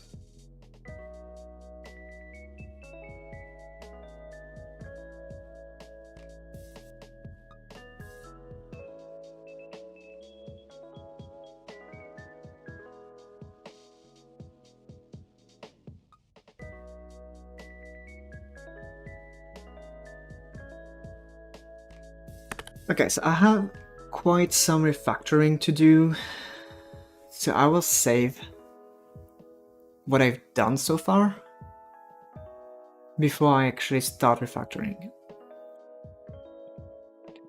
So here, what did I do?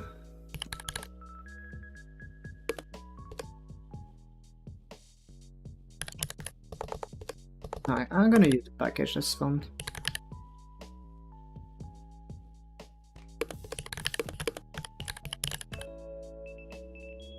So what do we have so far? Early dialogue system. We have progression, early progression system.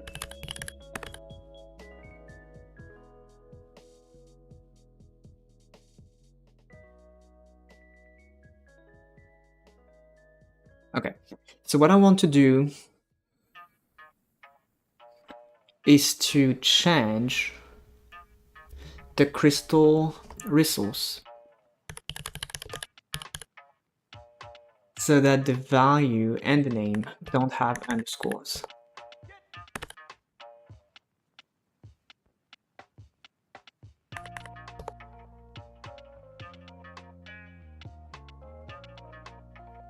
So we have quite a few things to change, both in there and in the game. Pretty much everywhere in the game. So yeah, we have a lot of scripts to explore. How can we do that? We could run each scene, maybe. Okay, so this one looks alright. And I'm gonna close all. Then we have automated drill. Okay, so the first one is cool. Stats. Okay. Auto grind. Okay. Fuel. Crystal dust, texture progression, and texture button. Alright.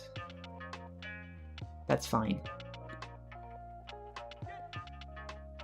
Inventory debug. What do we have in there?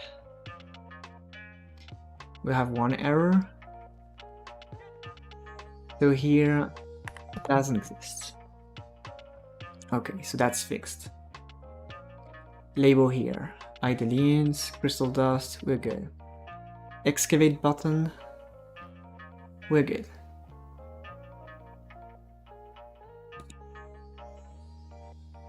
So now, Minesweeper. I think there's nothing in there.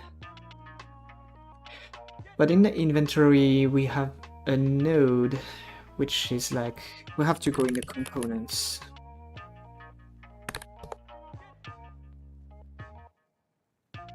Because inventory slots, obviously.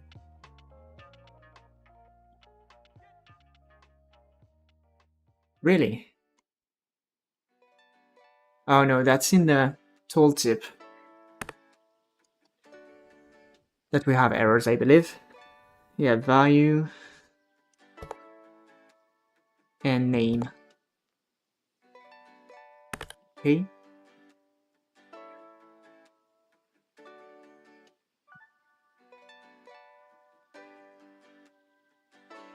Maybe you can try running the game now and grab the first error we have.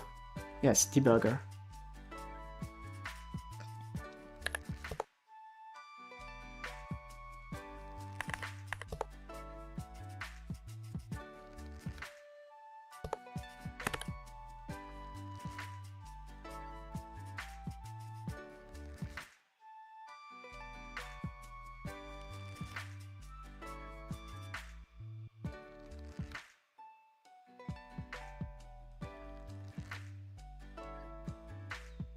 Come on, find a crystal.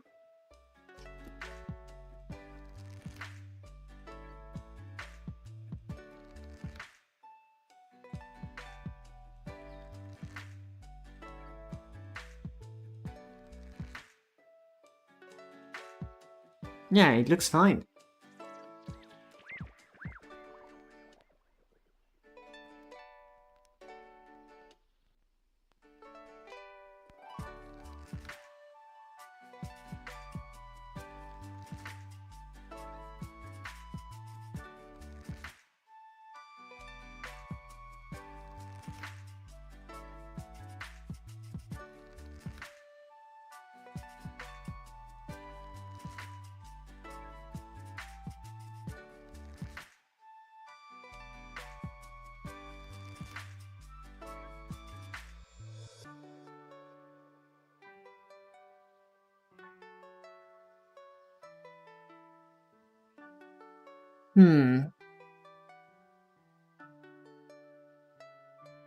So now we will create the first tier of crystal. Crystals tier 1.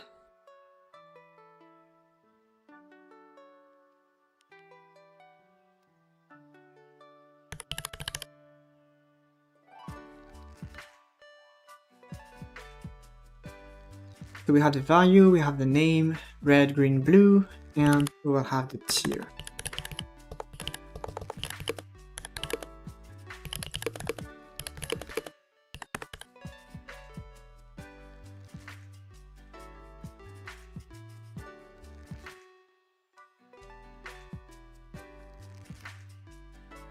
So now we can create a static function to create a tier 1 crystal.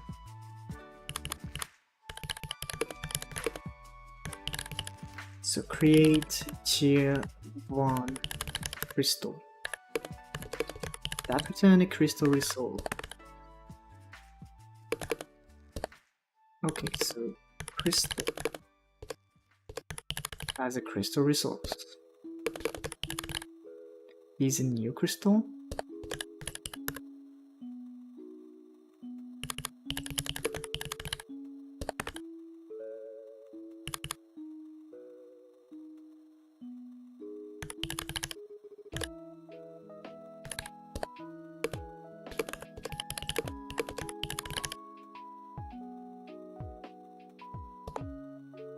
It's gonna be a common crystal.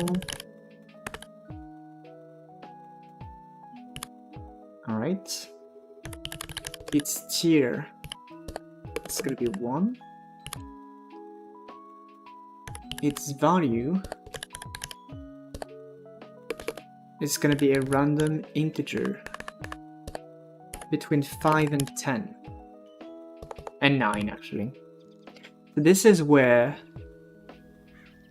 we have the first balancing I don't want to say concept, but statement of the game in there.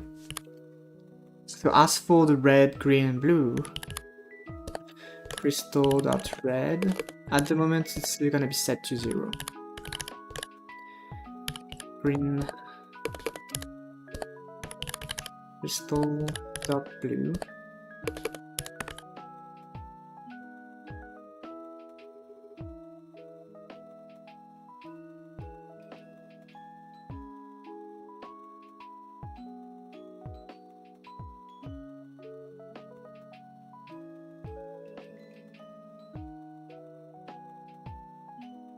so what I do at the moment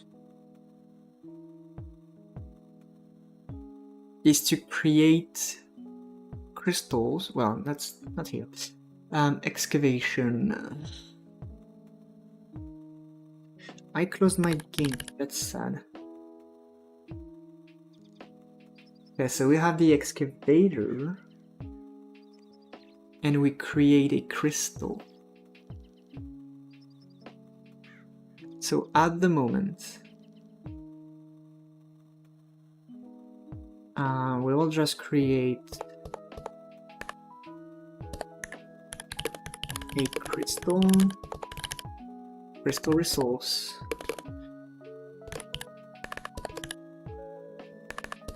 and we will create a tier 1 crystal. So the chat says, I'm asleep early tonight. Got no will to remain awake left, 90s. Well, that was nice to see you tonight. Thank you, and I will see you later. 90s to you. And yeah. Here, we finally start balancing the game.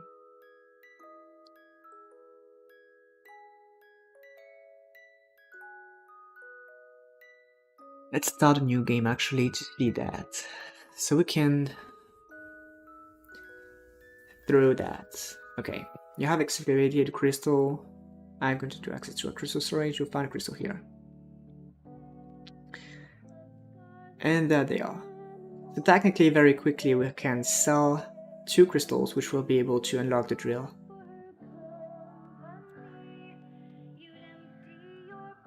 And there we have the drill.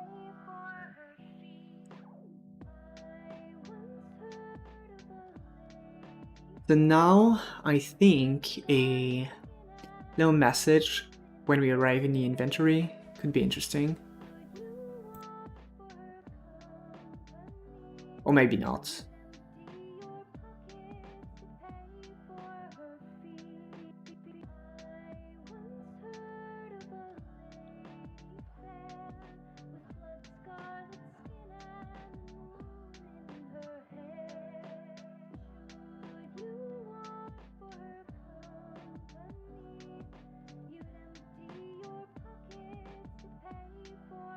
So at the moment, the game should be self-explanatory without extra instruction.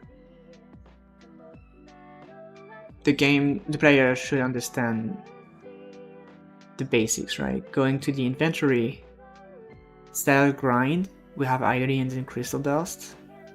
When we sell, it increases. That's interesting.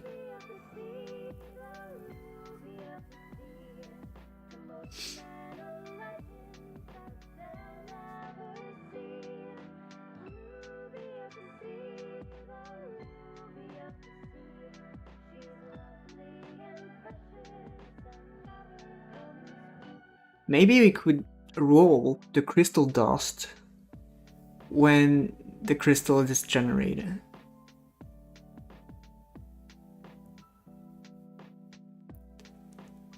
That could be interesting.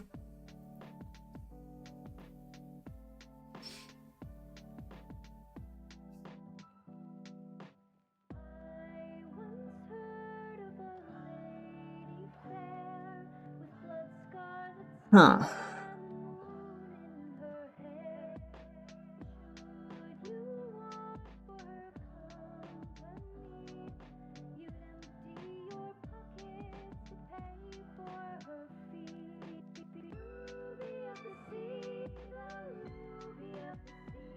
I'm actually thinking very hard.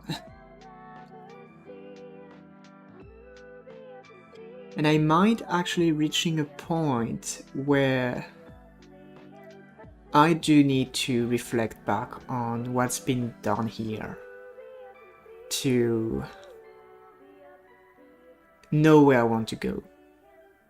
Because I'm not super sure where I want to go, so I will have to think about that while walking, probably tomorrow.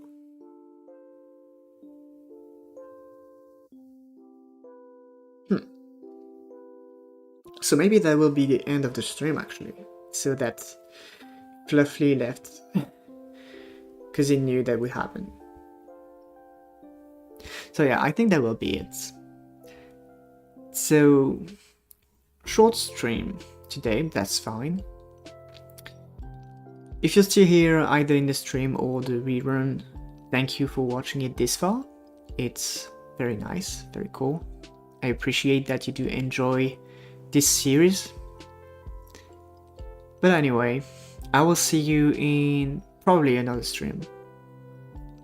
So Jeep Produce Rice right now says, hello, YouTube just recommended. So you don't know the channel yet. So if you want, I can talk about the game a little bit and or the channel.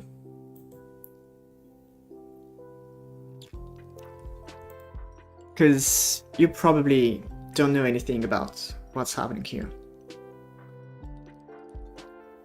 So as you know, we are making an idle game here about crystals. Yeah, so right there I'm making a game where the concept is to find crystals and refine crystals. So here we don't see much because of the development recent actions which have pretty much removed a lot of cool content to see. But yeah, you have to balance your automated, like this drill for example, automated activities, manual activities. So this is the first prototype of manual activity you can do. And then yeah, you find crystals, you either destroy them because you don't need them, or you keep them, for example, to slot them in, let's create random crystal here, you can slot them in your machines, and based on the statistics of your crystal, it will have different effects, like improving the production rate, fuel conversion so that it's cheaper to run, or faster. So you say, nice, an idle game must be so hard to code. Actually, not that much. Because I'm gonna show you very quickly, because this is a project that... actually, not this one, probably this one. This game that I'm making, it's an entire project here.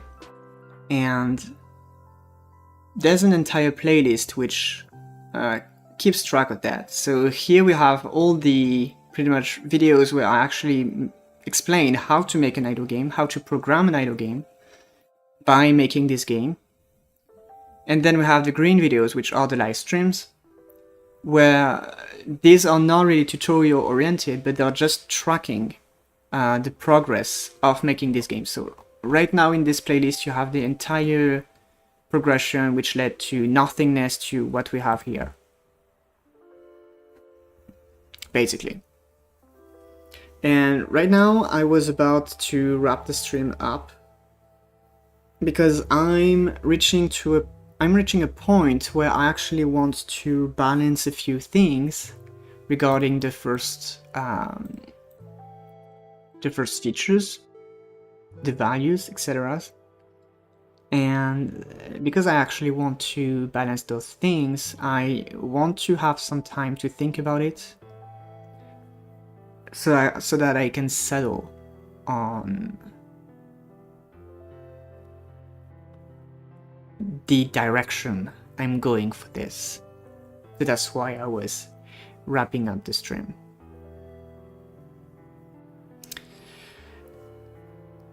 So you're asking, when am I streaming? So usually I'm streaming, I don't have specific days because I've just recently began streaming again. But I'm trying when I can in the evening, and usually, so you can see my time right there. That's the time from France, and time is gone. But basically I start at 20 for my local time. So 2 hours before whatever you have right now. This is the usual time I start with. And I will probably be there probably tomorrow. And yes, that's pretty much it. So anyway, as I was saying earlier, thank you for being still there now or watching the rerun. I appreciate that you do take so much interest in this series, and I will see you in the next stream probably, because I don't know what's gonna be the next video for the tutorials. And yep, I'll see you.